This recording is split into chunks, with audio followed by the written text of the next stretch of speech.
I think that on that sense we can mention especially the summer 2022. Maybe not in terms of global burn surface, but it was an amazing summer since many territories all across Europe were burning at the same time. And this is a reality of the climate change. So it's not just only that we can have large fires in Sweden, in Norway, since that has been happened in previous years. But it's just last summer showed that even we are in a scenario that many fires can run in high intensity in many territories all across Europe. Then, for instance, the mechanism that the European Commission has to support national authorities in terms of suppression, for instance, a rescue system, also was collapsing in the sense that they don't have more resources to split across the countries. Not only that simultaneous fires in several countries showed the last summer, but also how specific is the situation. For instance, in the city of London, we had wildlife urban interface. So just a fire starting from the green, from the forest, from the woodlands, just become a wildlife urban interface, just burning houses. We have a long cooperation with colleagues from United Kingdom, from previous European projects. All of us have in our idea that that scenario could happen in England under a climate change context, but no one of us expect that this was going to happen so fast. So we were talking about the possibility of having wildlife urban interface in England in, let's say, 2030, but not in 2023. And this is also, as I mentioned before, an important issue, because we have to really accelerate this capacity of the fire service to cope with this kind of new emergencies, but also have people prepared to live with this kind of new emergencies.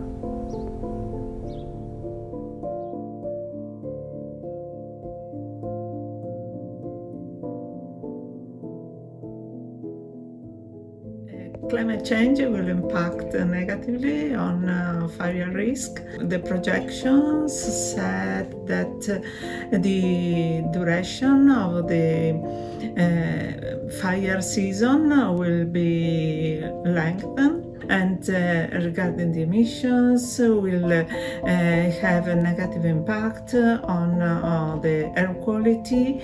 So climate change has also a negative impact on ecosystem functions, biodiversity, and everything is related to ecosystem services. An important aspect is to keep the temperature under 1.5 degrees or at least under 2 degrees to avoid disasters.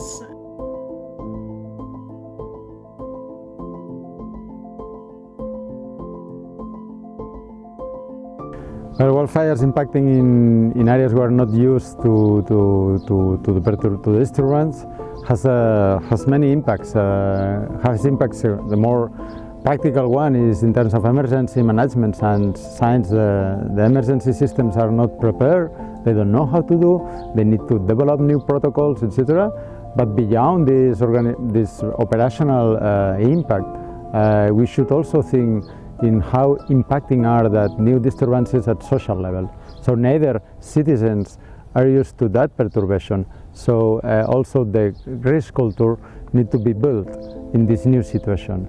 Normally the first kind more operational one, it's quite easy, let's say, or more faster to be implemented, and it's for that there is a strong even the European Commission has exchange programs between civil protection systems to accelerate this process of learning. More challenging is how to promote this culture of risk, since if anything you are doing with culture takes time. And what is putting a lot of pressure is that climate change conditions, that reality that fires are burning in high intensity in these new territories are happening very fast. So big challenges is how we also can accelerate this risk culture at societal level.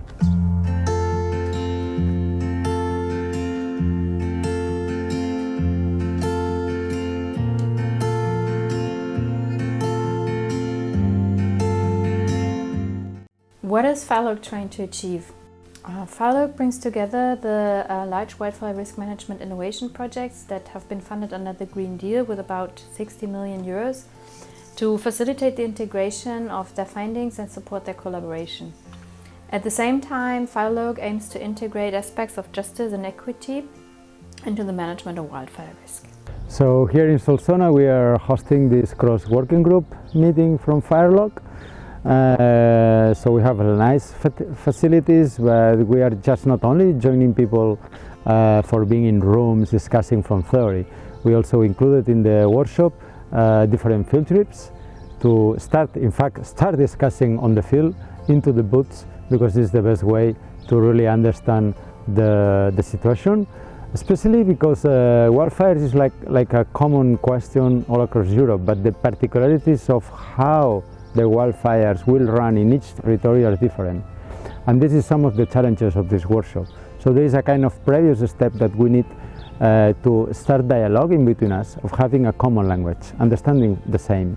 So if we talk about nature-based solutions for wildfire risk management, the best way to understand the capacity to put that concept in terms of wildfire is just being on the field. Later on, of course, we have our sessions online, and we hope to be very productive these days to exchange knowledge between us. Well, wildfire risk is a very complex and multi-stakeholder challenge, and measures that are beneficial from one stakeholder perspective do not necessarily benefit all. So, for example, the prevention through biomass management affects different functions of the forest, such as its economic use, the recreational purpose, or the ecosystem services. Another example are the opportunity costs if natural parks or touristic sites are closed due to wildfire risk.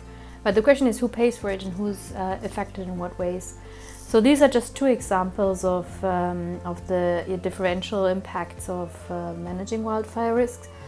And through the different working groups on environment and ecology, insurance, infrastructure, civil protection, and society, we try to understand respective trade-offs better, with the overall aim to make them more explicit and to develop more integrated strategies in the end.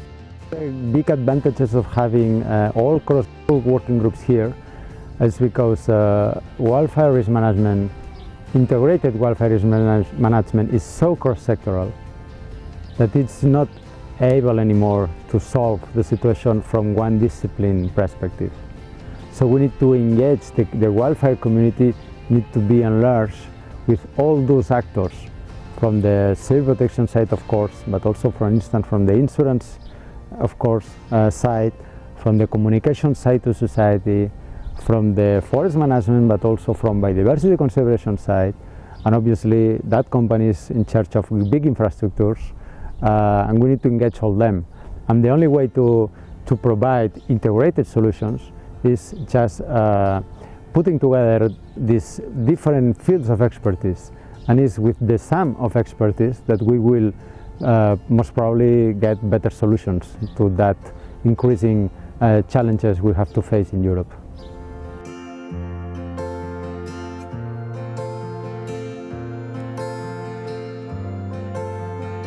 Energy, transportation, the new directive covers.